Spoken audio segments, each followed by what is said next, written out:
So I was just thinking about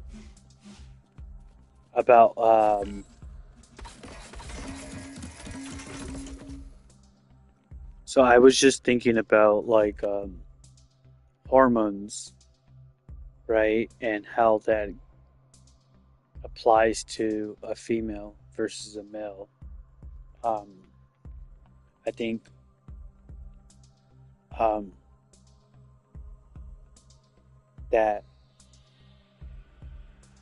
when a woman or a lady is pregnant, she produces a lot of hormones, right? Um and since she can't have a period, which allows her to release some of those hormones, um, she is stuck with those, right? And so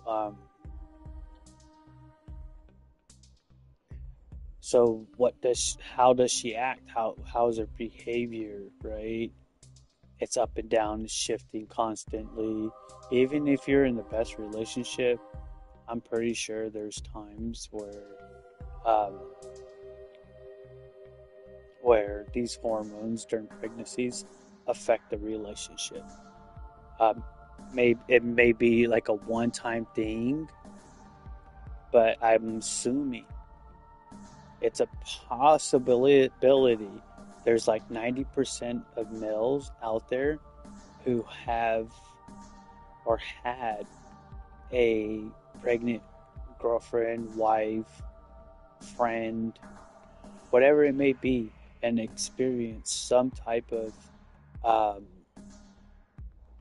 hormonal effect, right? If that is a word, hormonal.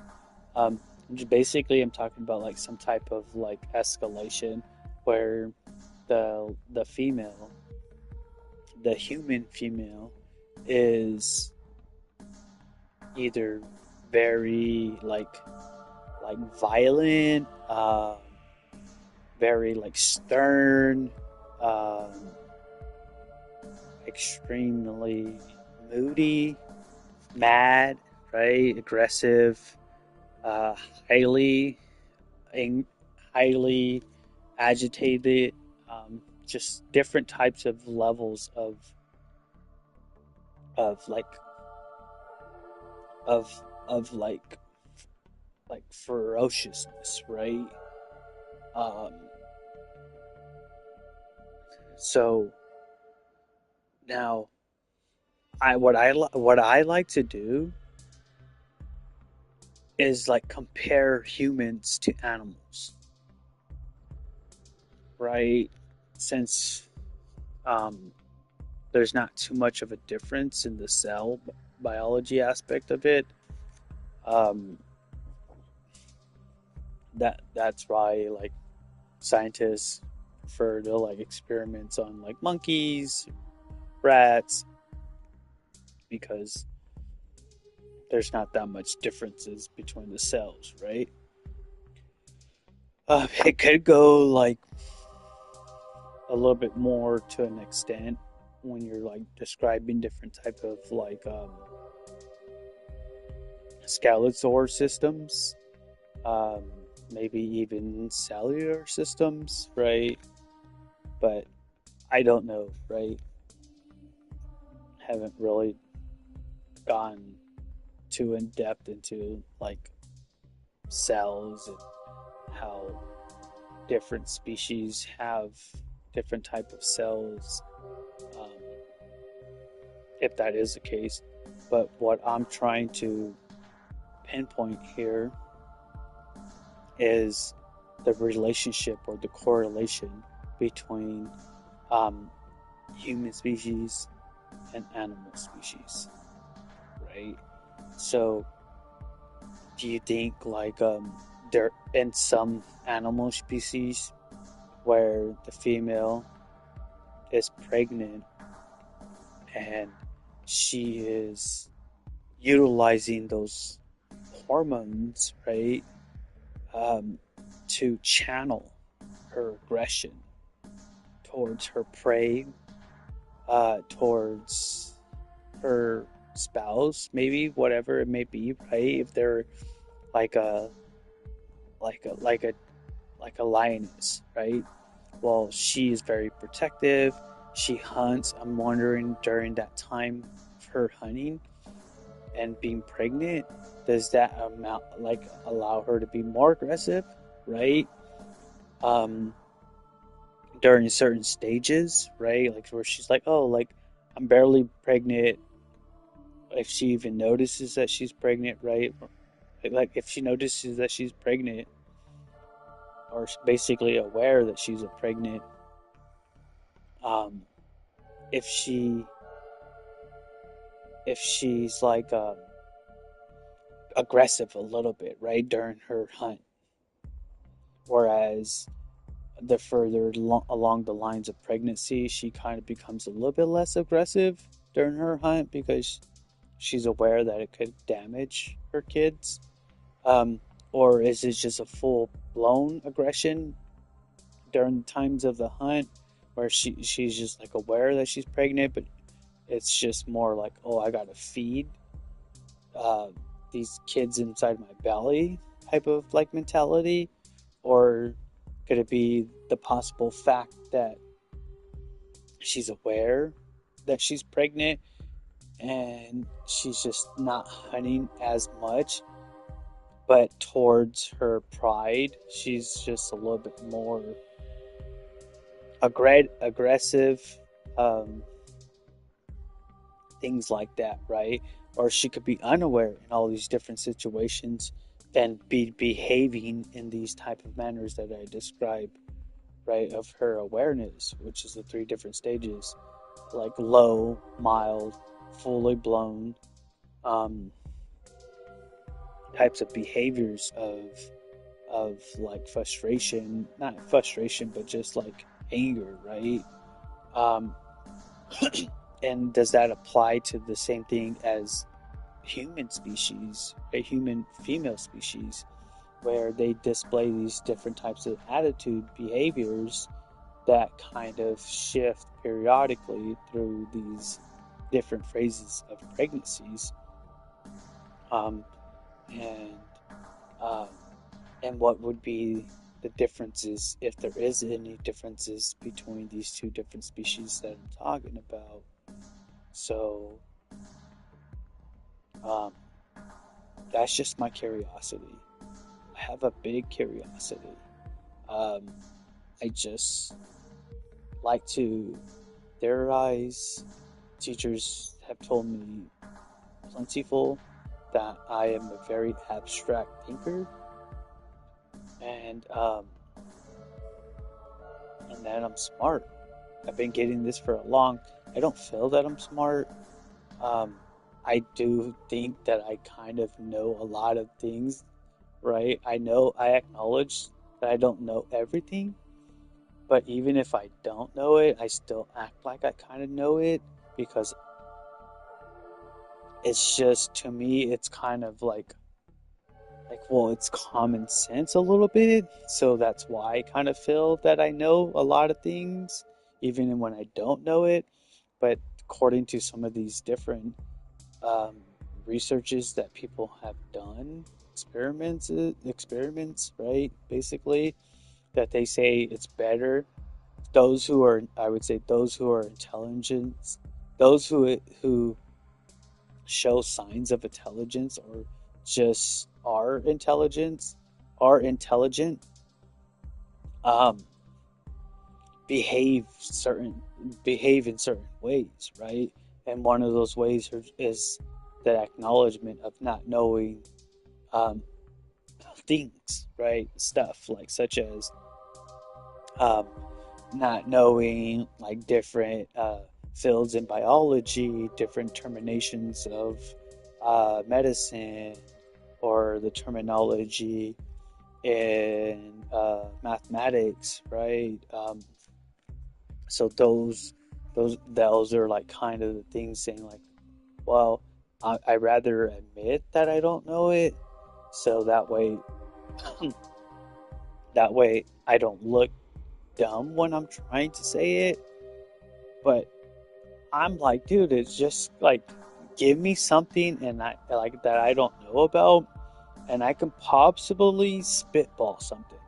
Like I can be very impromptu, I can be very spontaneous, um, even creative when it comes to something because I once this is kind of going off on an adventure a little bit, but I wrote a like an essay, and it was described the title was called "The Power of Vocabularies" because I've done once one was like the power of words, which I never read someone who had that title or just that kind of thing where they're describing that.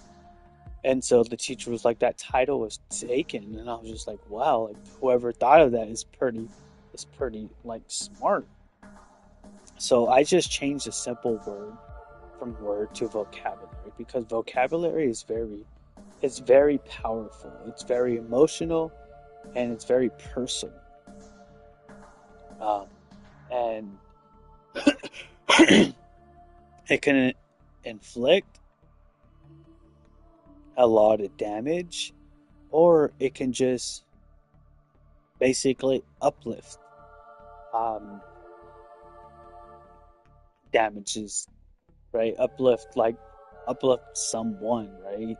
Basically. So bas to go back to what I'm trying to describe as the differences or the correlations between between human and animal species is that the hormones are they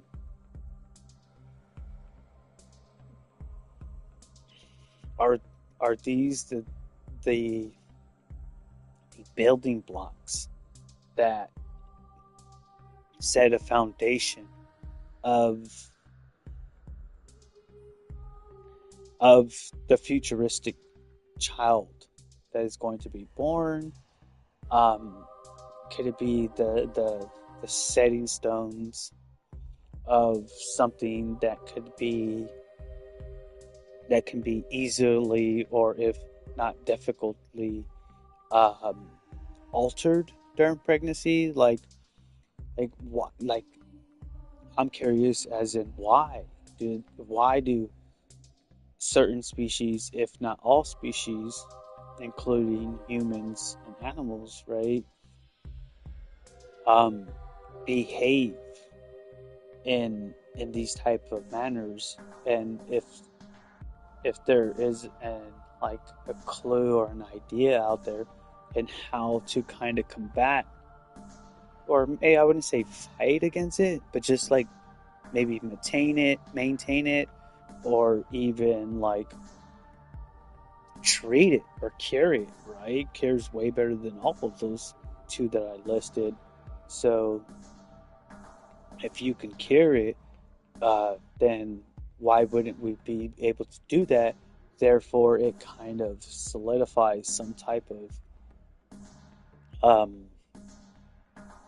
like balance, right? Or I wouldn't say balance, or it's just kind of like calms down the female, basically, because I'm basically what it comes down to is female, like an animal or a species or a human, right? That can give birth, basically a female. If someone, if not all of us, can come together and somehow um, give them what they need to isolate these different type of uh, I would call them Tourette's, if that is what it is, right? Tourette's is kind of like an uncontrollable outburst or whatever, but what can Tourette's also be like in the form of uncontrollable behavior, right? Attitude, basically. To go more depth into behavior is more of like an attitude um, type wise. Can is there even any way we can control it? Like, is she acting that way because she is sexually um she is not sexually uh active, right? Where if you gave her enough attention and any type of intercourse or whatever that may be, then it would kind of ease down those hormones. Or um, it can be easy as if she's eating correctly to kind of suppress these type of hormones. Um, or uh, uh, if she's not getting enough type of like adventure dopamine, right? To suppress these hormones, even norepinephrine, which is, I'm assuming it's kind of the brother of dopamine, right?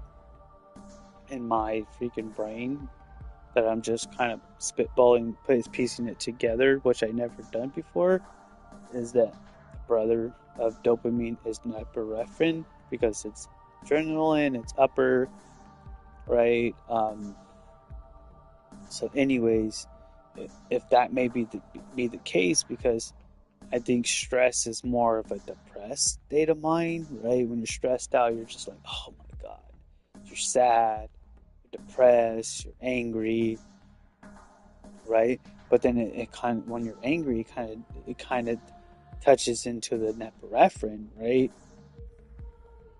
Which also can give that person the dopamine, if not stimulated route. Because if when you're aggressive, you can like it, right?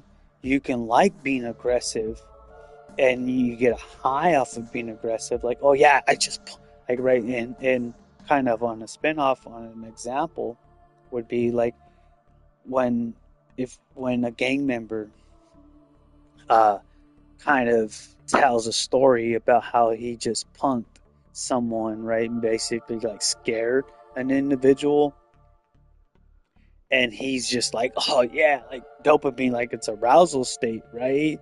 Different forms of it. So, um, would you say that that can be the meaning behind these different types of shifts in hormonal states, or just hormone states, right?